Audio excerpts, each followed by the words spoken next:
Unitarian Universalist Church of Pensacola, the 8 Principles. Number 1, the inherent worth and dignity of every person. Number 2, justice, equity, and compassion in human relation. Number 3, acceptance of one another and encouragement to spiritual growth in our congregation. Number 4, a free and responsible search for truth and meaning. Number 5, the right of conscience and the use of democratic process within our congregation and in society at large. Number 6, the goal of world community with peace, liberty, and justice for all. Number 7, respect for the interdependent web of existence, of which we are all a part. Number 8, active commitment to dismantle racism and other oppression in ourselves and our institutions.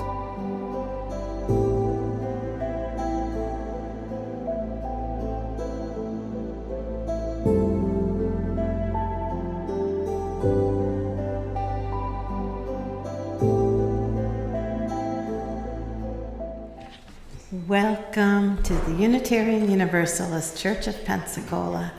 My name is Laura Keith King, and I'm your service leader this morning. Welcome, no matter whether you've been here 1,000 times, 5,000 times, this is your first time, this is your second time, whether you are a baby or you're 109 years old. I don't think there's anybody here quite that old. But we're happy to have you, no matter who you are, no matter how you believe, and no matter how you identify. So welcome. And now we will have a little centering music.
Thank you.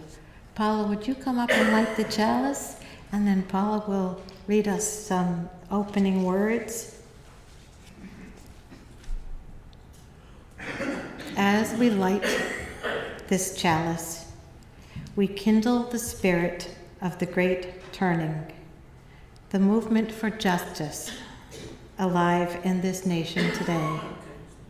May we feel it in our bones, and in the stillness of this hour, may we sense it calling our names. That's by Lisa Garcia Sampson.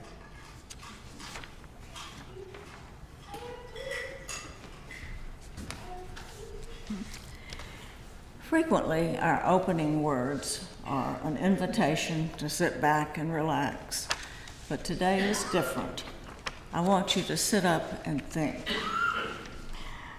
The Founding Fathers anticipated numerous challenges to civic duty, such as apathy, corruption, factionalism, which they saw as significant threats to the new republic. Their writings provide a valuable lens through which to view contemporary issues, demonstrating their timeless relevance and wisdom. They were very smart guys. Thomas Jefferson understood that an indifferent citizenry could lead to complacency and the decay of Republican values. He warned, quote, "The mass of mankind, under pressure of their daily necessities, are incapable of contemplating any other than their immediate needs." This statement emphasizes the necessity of civic engagement, as neglecting public affairs leads to a governance dominated by a few, potentially unchecked by the broader populace. George Washington, in his farewell address, warned against corruption and the undue influence of factions. He believed that divisive party politics could undermine the unity and stability of the nation.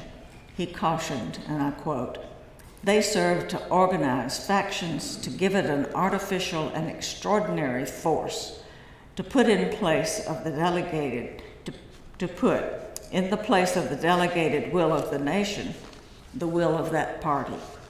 This insight is poignant today, as political partisanship often eclipses the pursuit of the common good. James Madison, in Federalist Number 10, warned, "A faction is a number of citizens who are united by some common impulse or passion or interest, averse to the goods, to the rights of other citizens, or to the permanent and aggregate interest of the community." This concern about factions sacrificing the public good for their advantage remains relevant, as contemporary politics often see factions polarizing debate and stalling progress. Today, apathy manifests in declining voter turnout and disengagement from the political process, allowing narrow interests to dictate outcomes. Corruption mirroring the concerns of the founders is evident in instances of lobbying influences, campaign finance, controversy, and conflicts of interest. Factionalism is perhaps more visible than ever, with political discourse often descending into partisanship and division. Addressing these enduring challenges requires a reaffirmation of our principles and those laid out by our founding fathers. By renewing our commitment to civic duty, engaging in the political process, dedicating ourselves to ethical behavior personally, and striving for informed discourse. By understanding the historical context of these concerns, we gain a clearer perspective on contemporary issues, what is going on today. To sustain our republic, we must engage with thoughtful deliberation, resist corruption, transcend partisan divides, and commit ourselves to continuous learning and continuous ethical conduct. The Founding Fathers provided a roadmap for active and principled citizenship, an enduring legacy we are entrusted to uphold and pass on to future generations. They believed in the power of an informed and virtuous citizenry. Their vision for a strong constitutional republic relies on each generation. Our commitment to uphold these principles. By embracing our civic duties with integrity and dedication, we honor their legacy and we contribute to the continued strength and resilience of our nation. Thank you. That is from something called The Founding Fathers on Civic Duty by Eleanor Strayton.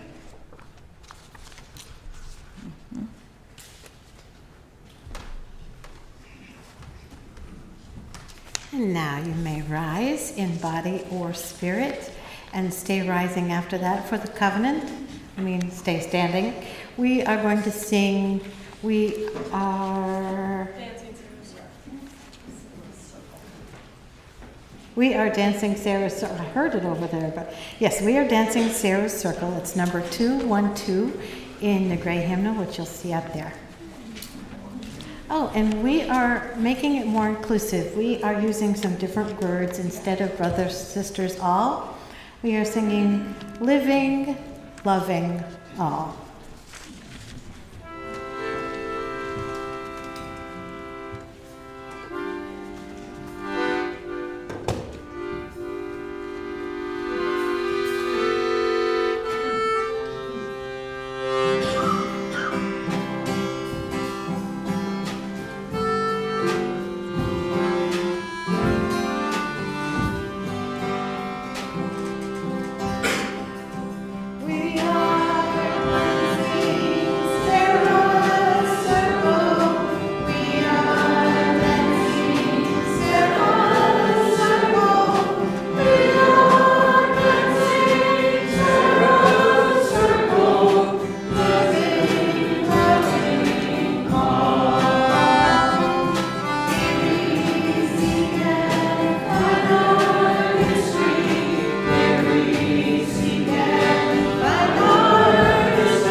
And our covenant. Love is the spirit of this church, and service its law. This is our covenant, to dwell together in peace, to speak the truth in love, and to help one another. Now we have time for all ages, and Paula is going to come up. And she has a wonderful story about the fight for women's vote. Yeah. This is the book, and it's up there too. Alice Paul was one of the suffragists who, at the very end, was still going strong. And in fact, she lived and worked a long time after we got the right to vote. But at the time that we're going to talk about today, she was quite young. She had graduated from college, and she had learned about suffrage, and she arranged an enormous parade down Pennsylvania Avenue in Washington, D.C. And the person who led the parade was a lady on the white horse. And there were, I don't know how many women. There were 26 floats, 10 bands, and dozens of dancers, and 8,000 women. 8,000 women. And they all wore the colorful sashes that said Votes for Women. And Alice Paul, who was a very young woman, arranged this all. And it was quite effective. She expected people to jeer or to cheer. And she had some of both people there. Some people were really not in favor of women being able to vote. And we need to turn the page. Are you reading it? Yeah. Okay, we can turn it again. And one more time. The funny thing is, though, that all of this big, wonderful parade and all the excitement and the hoopla took place as Woodrow Wilson was becoming president. So Mr. Wilson arrived in town expecting an enormous crowd at the station to greet him, but they were all at the parade. And the next day he had arranged a parade, and boy, it just didn't measure up after all that. So anyway, poor guy.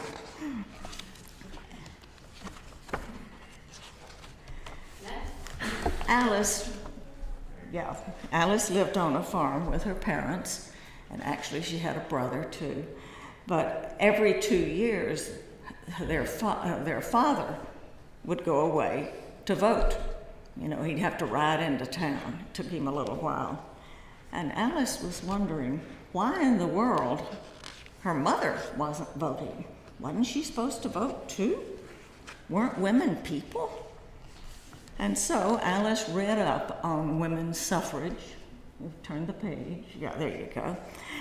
She learned that suffrage meant the right to vote. Suffragists wanted to change the Constitution so that women could help elect their own leaders, just as men did. But they needed to convince the president and the Congress and all the politicians in Washington, D.C. before they could get this done. And they were all men, every last one of them. Oh, Alice had lots of ideas for making them listen. She made speeches. Let's see, she had that big parade, and there are other things that come along. And she actually went in to see the president, and she said, "Mr. President, we're citizens too, aren't we, or are we?" He had thought maybe she was coming there to apologize for the hoo-for-ah of her parade. That's not what she was there for. He didn't expect her to be quite so bold, and he said, "Miss Paul, the time is just not right. I have many more important things to worry about." This was 1913. President Wilson got to work on his problems, and Alice got to work on her problems as well. Look, they're all men. And the women that she organized that wanted bread and roses, the dear little leader wanted to show the president that women's rights were as important as anything in the United States, and she would do it by making mischief. She organized women from across the land to come and stand in front of the White House. You've probably seen pictures of it. Women standing outside the White House with signs that said, "How long must we wait, Mr. President? Aren't we women citizens too?" What? There we go. Oh, and also, well, this is supposed to be Woodrow Wilson's daughter, Margaret, standing at the window looking out at the women. And she's saying, "Hey, Father, come look, come look." The congressman came out of the Capitol. Everybody resented all these women standing out there. It made them look bad. So another thing that happened, that you see this long scroll says support the vote for women. Actually, it was signatures from across the nation, and I don't know how long it was or how many signatures, but it stretched a very long way, all the way down the stairs.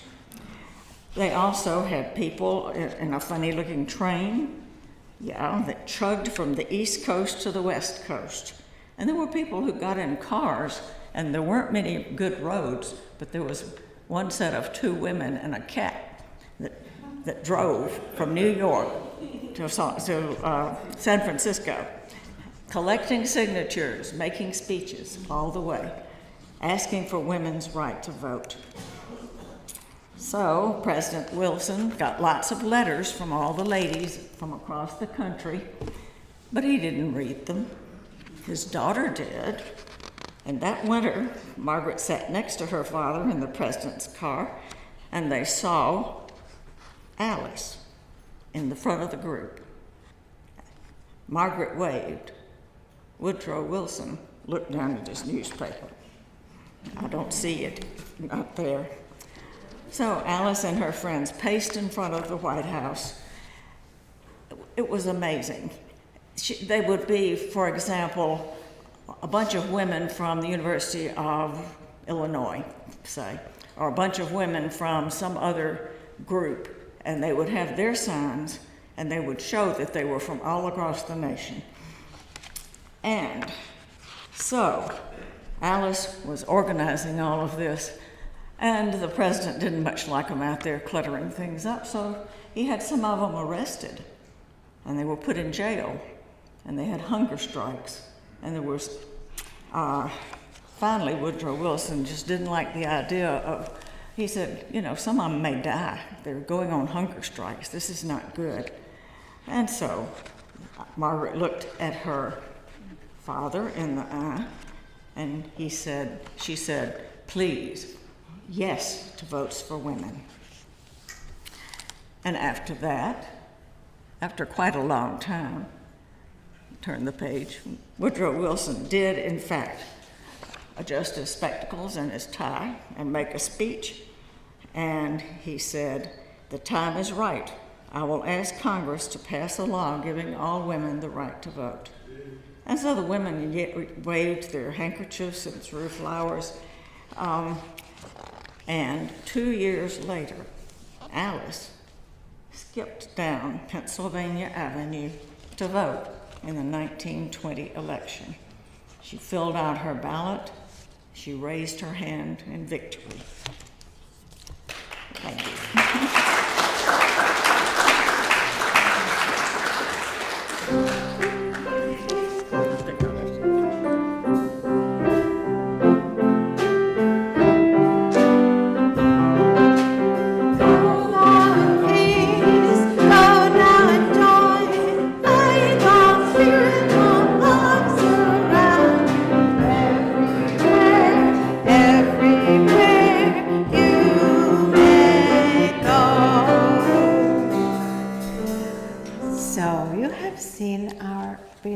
Paula Montgomery. She is going to give us our message. Since retiring from her medical practice, Dr. Montgomery has been serving on the board of the League of Women Voters, which she's done for many years. Her interests range from ecology to health to education and more. The focus. Offering. Yeah. The practicalities do require that we ask everyone to contribute to keeping the lights on, all those kinds of things.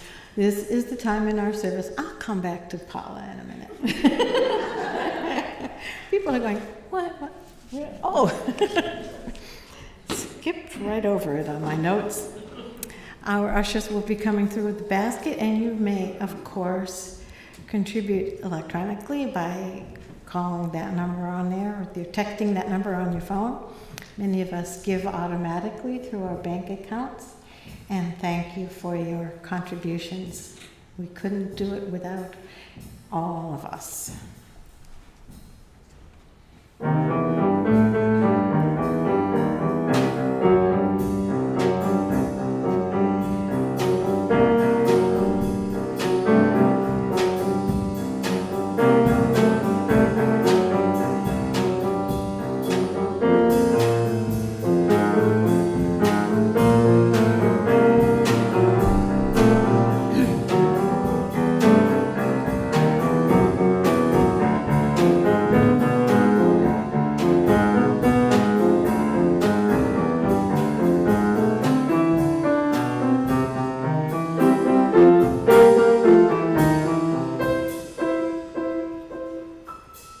Thank you, Mike and Ray. And I'm going to start all over again. Dr. Montgomery has been serving on the board of the League of Women Voters for many years. Her interests range from ecology to health to education and more. The focus of the League of Women Voters has always been educating voters in a nonpartisan way and encouraging citizens to use their votes to shift the needle toward justice and equity. In the second hour, the League of Women Voters Voter Services Chair, Charlisle Parish, will present the amendments that will appear on the ballot and will give explanations as to the pros and the cons of each. So stay for that if you can. And here's Paula.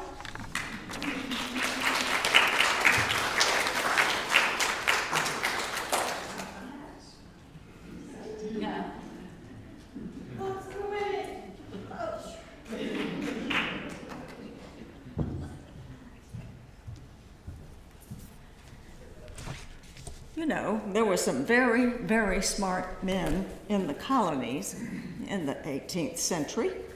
We can name a few. I gave you some words of some of theirs a few minutes ago.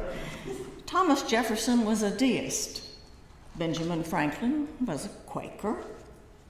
George Washington was an Anglican Christian. And John Adams was a Unitarian. They were smart enough to know, for one thing, that you did not want to have a state religion. You needed to include everyone. They were smart, and they were also well educated, this group. They owned property or businesses. They were not poor. Most of them originally believed that the English king was pretty benevolent and had their interest at heart. So when the Parliament passed a law saying that they could only buy their tea from the British East India Company and pay whatever that company demanded, including tariffs and whatnot, we colonists sent a few of our nice educated gentlemen to England to meet with the king and explain the problem with having to pay that much for tea. They expected a reasonable person to come and a benevolent outcome, and they were very disappointed. And I think you know the history from there. We had the Boston Tea Party. And then the king and the Parliament and everybody else reacted by sending soldiers and iron-fisted people trying to put down this revolt. And so the smart and educated colonists got together and decided, we don't want a king. Kings do things on their whims, and they're not to be trusted. So, what should we do instead? They knew a lot about how to work things. I said they were smart, and some of them ran big farms or businesses. And they decided that we should have a government by the people. What a radical idea. The decisions would be made by the people.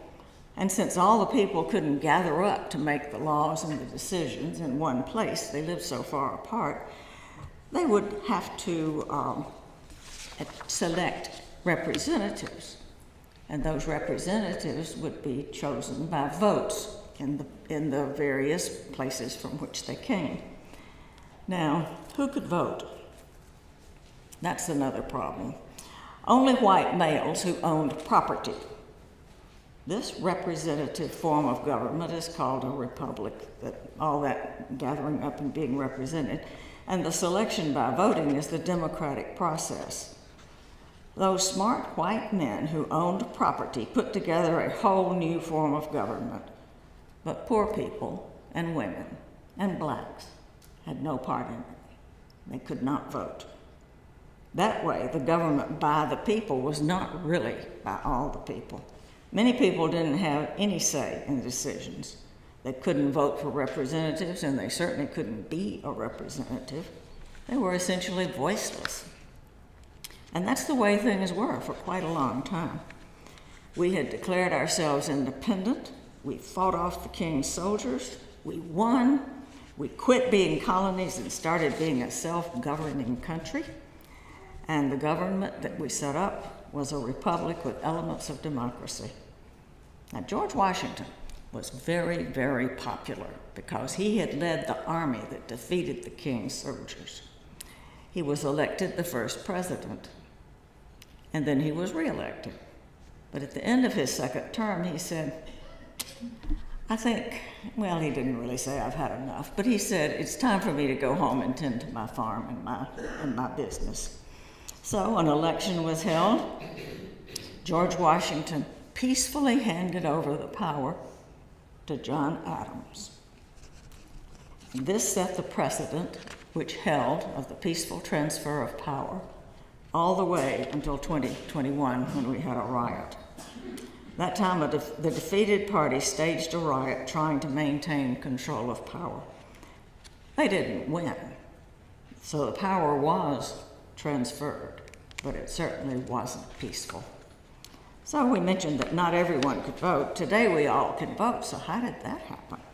If you're a citizen, no matter your race or gender, you have a right to vote, a right to make your voice heard. So how did that change come about? It took years, years and years. The 13th Amendment was passed in 1865, and it ended slavery. The 14th Amendment was passed in 1868 and declared that all persons either born or naturalized in the United States were citizens. But that didn't spell out who could vote. The 15th Amendment said all citizens can vote, but it didn't specify women as citizens. The work was not over. And don't forget, it wasn't until 1964, that we did away with the poll tax, so there was no financial involvement in trying to vote. Well, back up to the 18th century, 19th century. Women were still treated as second-class citizens. It varied from state to state. Some of the western states even let women vote in national elections, but not in the local elections. But in most states, women could not even own property. If a woman was divorced, any property that she had inherited and brought to the marriage belonged to the husband. If they got divorced, he got the property, and he also got custody of the children. If a woman worked outside the home, all of her earnings either went to her father or to her husband. Only women who owned property were unmarried and had inherited the property from their father. If a woman was widowed, her oldest son got everything.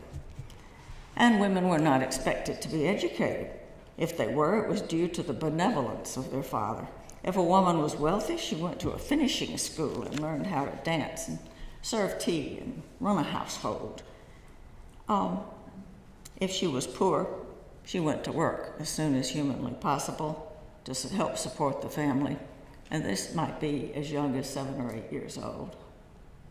Many women knew that their situation was just not just. It wasn't right. Furthermore, the situation of poor children was even more dire. A child of 5, 6, or 7 could be sent to work in the fields or in a factory or a coal mine. So women decided there were just too many problems. All those men who were taking care of everything weren't doing a good job. Women needed to vote in order to have a voice. In July of 1848, a group of 5 women friends, led by Elizabeth Cady Stanton, you've heard her name, I'm sure, she called a convocation in Seneca Falls, New York. It was a brick building. It was a sweltering summer July day, and over 300 people managed to crowd in there. Everyone was interested in learning about women's equality and justice. Mrs. Stanton and friends wrote a document and called it the Declaration of Sentiments, outlining the problems that the women were having and demands for changes, including, among other things, the right to vote. The attendees at this convocation were both men and women, and at the end of it, 100 of them signed this document. And one of the signatures was that of the abolitionist and former slave Frederick Douglass. Now, women had been asking for the right to vote for many years. In fact, Abigail Adams pled with her husband when he was setting up everything to please remember the women. Didn't happen. This 1848 convocation is considered the beginning of the movement for women's rights. It was a struggle. It took 70 years for the 19th Amendment to pass. finally giving women the right to vote. You remember, the first lady was Elizabeth Cady Stanton, and she did not live to see women get the right to vote. And you've heard of Susan B. Anthony. She also died before it happened. It was left to the younger people like Alice Paul to carry the banner, continue the work. And they, as the suffragists in the United States and the suffragettes in Great Britain struggled, called attention to themselves, stood up and marched and did everything, they got into all kinds of mischief, and it's fun to talk about some of it, except I'm going to go on too long if I do. In early 1920, now 1920 is the magic year when the 19th Amendment finally passed. In 1920, most of the states had ratified this constitutional amendment, but a few had not. But it looked like it was going to pass. And a suffragist named Carrie Chapman Catt founded the League of Women Voters. She was wise enough to know that when thousands of women who had never, ever voted suddenly had the right to vote, they wouldn't know what to do. So it was her mission and the mission of the League of Women Voters to educate these women, tell them the process of voting, how important it was, and also to, in the 1940s, we decided men needed educating too, so that got admitted. So the League of Women Voters is nonpartisan, that is, does not advocate for the Democrats or the Republicans or any particular candidate. Now, individual members can, but as an organization, we do not advocate for parties or for individual candidates. We have a process of selecting our issues that we are interested in. We do a lot of study of them. We write papers about it. We present it to all of the members, and the members don't exactly vote. They have a process called consensus, and they get together and they decide if they're for this thing or they're against it. And if you have a dissenting opinion from that of the majority, it's like the Supreme Court. You write up your dissent as well. But if most people were in favor of something, then we spoke on it, we worked for it. If the consensus was, no, we don't like it, then we do not support it. We, in fact, may speak against it and work against it. And if no consensus is reached, it's neutral. And this brings us to today. As you know, we have an election coming up. In addition to the president and one of our senators, there are local candidates who want to serve on the county commission and then the school board and the city council. And there are amendments to the Florida Constitution which need 60% of our votes to pass and become law. And there's also in Escambia County one initiative, and there may be others in other counties, but we have a local initiative. And there are a bunch of judges, and we're supposed to decide whether to retain them or whether to kick them out. During the second hour today, Charlisle will go over the ballot with us and explain the amendments, the pros and the cons for each one. Child care has been arranged. And so after you get dismissed from here, you will go and grab your coffee, grab your whatever, and come right back in here because our IT person has to leave at 12:30, so we have to be through and out of here by then. So, now you know it all. You are educated. Thank you.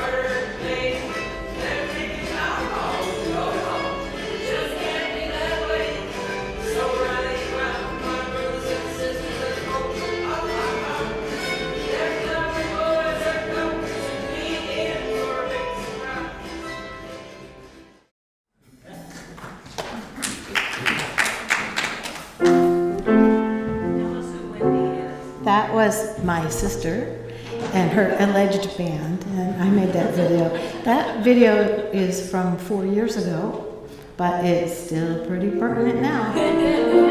And you may stand and sing with us if you are willing and able. We are going to sing hymn number 109, As We Come Marching, Marching. And if I understand correctly, this was one of the theme songs of the women's suffragists movement.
Our closing words are a reading adapted from a speech by Dr. Martin Luther King Jr., and we will read it responsively with the congregation reading the italicized bold words.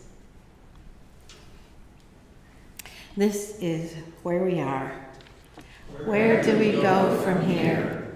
First, we must massively assert our dignity and worth. We must stand up amidst a system that still oppresses and develop an unassailable and majestic sense of values. What is needed is a realization that power without love is reckless and abusive, and that love without power is sentimental and anemic. Power at its best is love implementing the demands of justice. And justice at its best is power correcting everything that stands against love. And that is what we must see as we move on. And though I extinguish this candle, please take this light with you in your heart and join us for fellowship.